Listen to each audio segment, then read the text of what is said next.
Hello दोस्तों, स्वागत है आपका मेरे यूट्यूब चैनल उड़ान कैरियर क्लासेस में।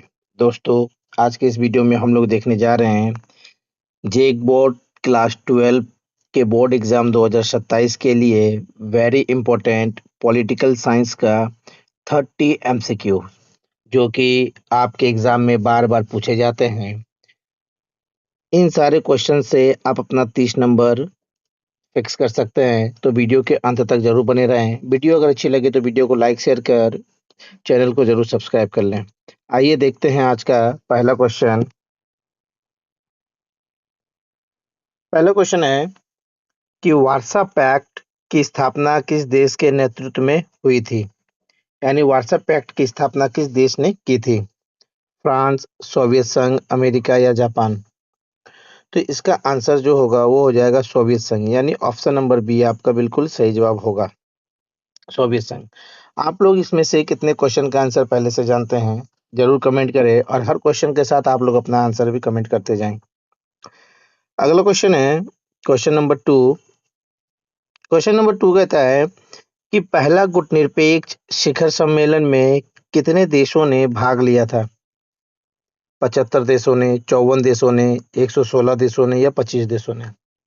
तो पहला गुटनिरपेक्ष शिखर सम्मेलन में जो भाग लिया था वो था 25 देशों ने, यानी ऑप्शन नंबर डी आपका बिल्कुल सही जवाब हो जाएगा, 25 देशों ने भाग लिया था। चलिए थर्ड नंबर क्वेश्चन देखते हैं। कहता है कि भारत व पाकिस्तान के बीच ताशकंद समझौता कराने में किस सोवियत नेता ने महत्वपूर्ण भूमिका निभाई थी? भारत और पाकिस्तान के बीच में जो ताशकंद समझौता हुआ था उसे कराने में किस सोवियत नेता ने सबसे महत्वपूर्ण भूमिका निभाई थी? स्टालिन ने, गोर्बाचोव ने, कोसिजिन ने या खुश्चेव ने? तो इसमें सबसे प्रमुख भूमिका निभाने वाला जो नेता था वो था कोसिजिन, यानी ऑप्शन नंबर सी आपका बिल्कुल सही जवाब होगा। क्वेश्चन नंबर फोर है कि बर्लिन की दीवार कब गिराई गई थी? 2001 में, 1989 में, 1961 में या 1991 में? तो बर्लिन की दीवार जो गिराई गई थी वो था 1989 में, यानी ऑप्शन नंबर बी आपका बिल्कुल सही जवाब हो जाएगा, 1989 में गिराई गई थी। अगला क्वेश्चन है ग्लासनोस्ट और पेरेस्ट्रोइका। ग्लासनोस्ट और पेरेस्ट्रोइका किसने प्रस्तुत किया था? लेनिन ने, स्टालिन ने, येल्त्सिन ने या गोर्बाचेव ने? तो ग्लासनोस्ट और पेरेस्ट्रोइका की जो सोच दी थी वो दिया था गोर्बाचोव ने, यानी ऑप्शन नंबर डी आपका बिल्कुल सही जवाब हो जाएगा, गोर्बाचेव। आइए क्वेश्चन नंबर 6 देखते हैं। कहता है कि जोसेफ ब्रोज टिटो किस देश के नेता थे? यानी जोसेफ टिटो किस देश के नेता थे? घाना के, युगोस्लाविया के, मिस्र के या इंडोनेशिया के?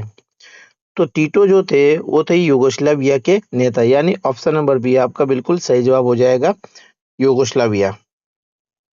दोस्तों वीडियो को लाइक जरूर करें।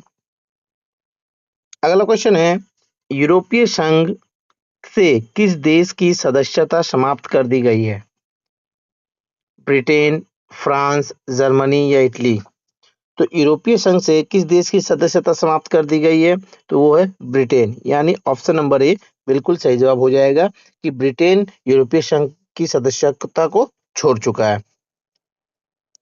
चलिए क्वेश्चन नंबर 8 देख लेते हैं। क्वेश्चन नंबर 8 कहता है कि सोवियत संघ और अमेरिका परमाणु अप्रसार संधि एनपीटी कब हस्ताक्षर किया था? यानी सोवियत संघ और अमेरिका ने परमाणु अप्रसार संधि पर कब हस्ताक्षर किया था? 1964 में, 1991 में, 1963 में या 1968 में? तो इसका राइट आंसर हो जाएगा कि इस पर अप्रसार संधि पर, परमाणु अप्रसार संधि पर जो सिग्नेचर किया गया था वो किया गया था 1968 में, यानी ऑप्शन नंबर डी आपका राइट आंसर होगा। क्वेश्चन नंबर 9 है। कहता है कि आसियान आसियान के संस्थापक देश कौन है? आसियान के संस्थापक देश कौन है? कितने हैं? ठीक है, देशों की संख्या कितनी है? 7, 5, 10 या 8? तो आसियान के संस्थापक देशों की संख्या थी 5, यानी ऑप्शन नंबर बी इसका राइट आंसर होगा, 5। चलिए अगला क्वेश्चन है, भारत ने कब अपना पहला परमाणु परीक्षण किया था? यानी भारत द्वारा अपना पहला परमाणु परीक्षण कब किया गया था? 1974 में, 1998 में, 1950 में या 1975 में? तो भारत द्वारा अपना पहला परमाणु परीक्षण जो किया गया था 1974 में किया गया था, राजस्थान के पोखरण में, है ना। इसको भी याद रखना है कि राजस्थान के पोखरण में अपना पहला परमाणु परीक्षण किया था 1974 में। चलिए अगला क्वेश्चन देखते हैं। 11 नंबर क्वेश्चन है कि निम्नलिखित में से किसे वीडियो गेम वॉर कहा जाता है? अरब इजराइल युद्ध को, ईरान इराक युद्ध को, पाक भारत युद्ध को या प्रथम खाड़ी युद्ध को? तो इसमें से जो आंसर होगा वो हो जाएगा प्रथम खाड़ी युद्ध को, यानी प्रथम खाड़ी युद्ध को वीडियो गेम वॉर के रूप में भी जाना जाता है। ऑप्शन नंबर डी इस क्वेश्चन का राइट आंसर होगा। क्वेश्चन नंबर 12 है कि एक मेखला एक मार्ग किस देश की नीति है? जापान, चीन, भारत या रूस? तो एक मेखला एक मार्ग ये जो नीति है वो है चीन की, यानी ऑप्शन नंबर बी इस क्वेश्चन का राइट आंसर होगा, चीन। क्वेश्चन नंबर 13 है, 1972 का शिमला समझौता किन दो देशों के बीच हुआ था? भारत बांग्लादेश, भारत पाकिस्तान, भारत नेपाल या पाकिस्तान और बांग्लादेश? तो 1972 का जो शिमला समझौता हुआ था वो हुआ था भारत और पाकिस्तान के बीच में, यानी ऑप्शन नंबर बी इसका राइट आंसर होगा। भारत और पाकिस्तान के बीच में 1972 में शिमला समझौता हुआ था। Question number 14।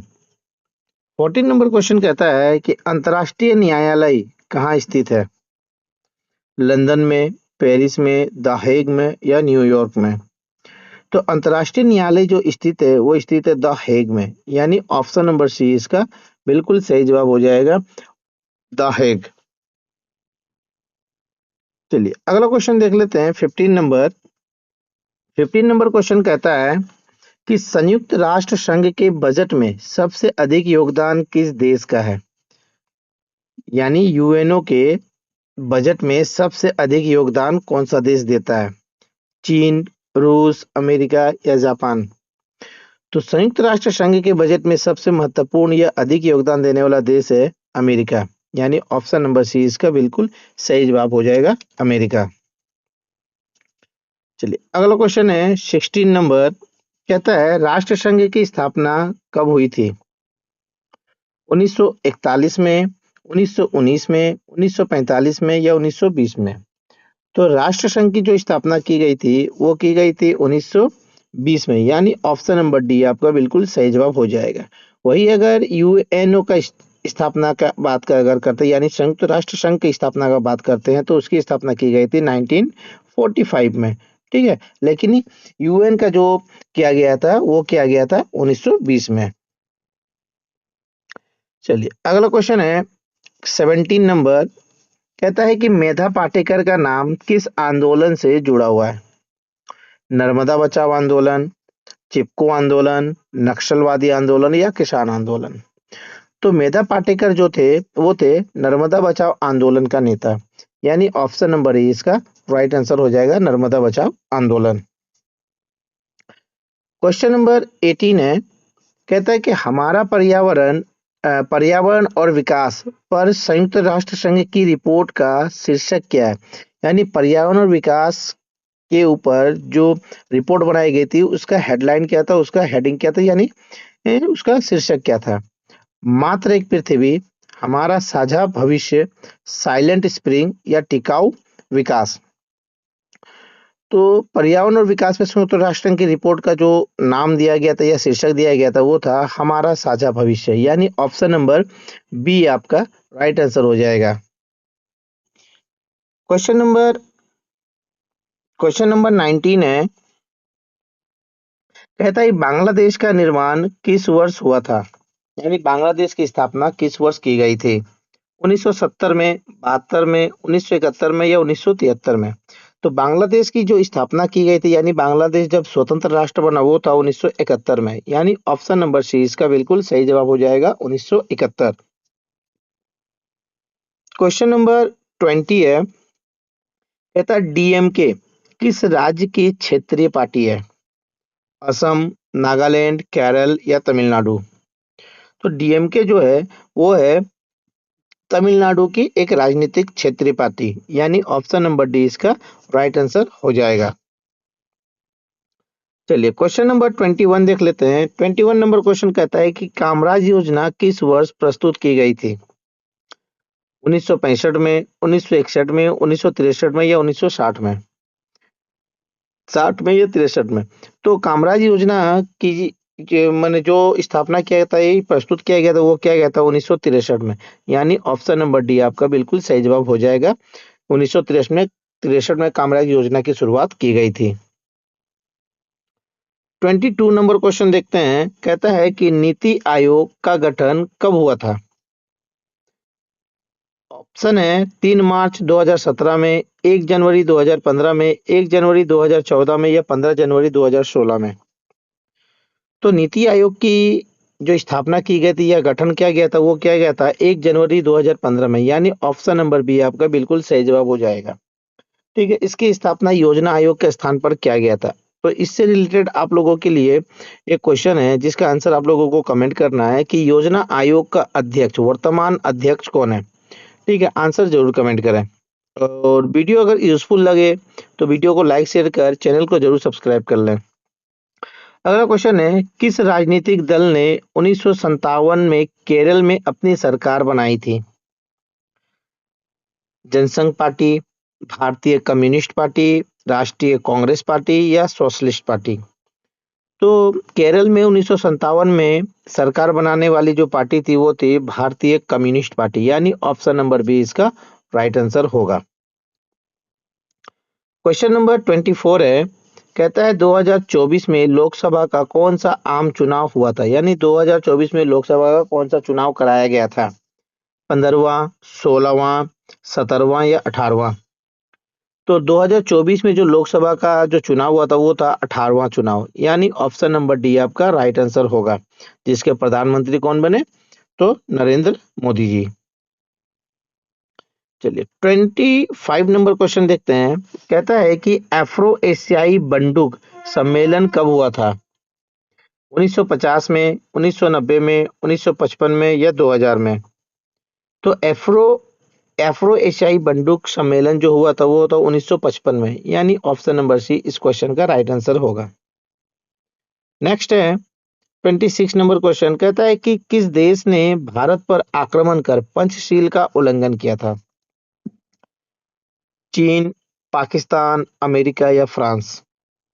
तो भारत पर आक्रमण कर पंचशील सिद्धांत का जो उल्लंघन किया था वो क्या था? चीन ने, यानी ऑप्शन नंबर ए इसका राइट आंसर होगा, चीन। अगला क्वेश्चन है क्वेश्चन नंबर 27। कहता है कि महाराष्ट्र में दलित पैंथर्स नामक संगठन कब बना था? यानी दलित पैंथर्स की स्थापना कब की गई थी? 1960 में, 1972 में, 1975 में या 1980 में? तो दलित पैंथर्स संगठन की जो शुरुआत की गई थी वो की गई थी 1972 में, यानी ऑप्शन नंबर बी इस आपका राइट आंसर होगा। क्वेश्चन नंबर 28 है। कहता है कि जब जनता पार्टी की सरकार बनी तो प्रधानमंत्री का पद किसे सौंपा गया था? यानी किसे मिला था? जब जनता पार्टी की सरकार बनी तो प्रधानमंत्री किसे बनाया गया था? राजनारायण को, मोरारजी देसाई को, चरण सिंह को या जगजीवन राम को? तो इसका जो आंसर होगा वो हो जाएगा मोरारजी देसाई को, यानी ऑप्शन नंबर बी इसका राइट आंसर होगा कि मोरारजी देसाई जनता पार्टी के सरकार के प्रधानमंत्री बने थे। क्वेश्चन नंबर 29 है। 29 नंबर क्वेश्चन कहता है कि संपूर्ण क्रांति का विचार किसने दिया था? भगत सिंह ने, विनोबा भावे ने, जयप्रकाश नारायण ने या सुभाष चंद्र बोस ने? तो संपूर्ण क्रांति का जो विचार दिया था वो दिया था जयप्रकाश नारायण ने, यानी ऑप्शन नंबर सी आपका बिल्कुल सही जवाब होगा। जयप्रकाश नारायण के द्वारा संपूर्ण क्रांति का नारा दिया गया था। चलिए लास्ट क्वेश्चन देख लेते हैं। क्वेश्चन नंबर 30 नंबर क्वेश्चन कहता है कि भारत ने अपने आर्थिक विकास के लिए किस मॉडल को चुना था? और पूंजीवादी, समाजवादी, उदारवादी समाजवादी या मिश्रित अर्थव्यवस्था? तो भारत सरकार ने अपने आर्थिक विकास के लिए जो मॉडल चुना था वो था मिश्रित अर्थव्यवस्था, यानी ऑप्शन नंबर डी आपका बिल्कुल सही जवाब हो जाएगा। मिश्रित अर्थव्यवस्था भारत की अर्थव्यवस्था है। ठीक है, तो दोस्तों वीडियो आप लोगों को कैसी लगी कमेंट करके जरूर बताएं। आपके एक लाइक शेयर से हमें मोटिवेशन मिलता है कि हम इस तरह का वीडियो और बनाएं। तो वीडियो अगर यूज़फुल लगे तो वीडियो को लाइक शेयर कर ज़रूर ज़रूर करें और चैनल को ज़रूर सब्सक्राइब कर लें। चलिए मिलते हैं अगले वीडियो में। Thank you for watching.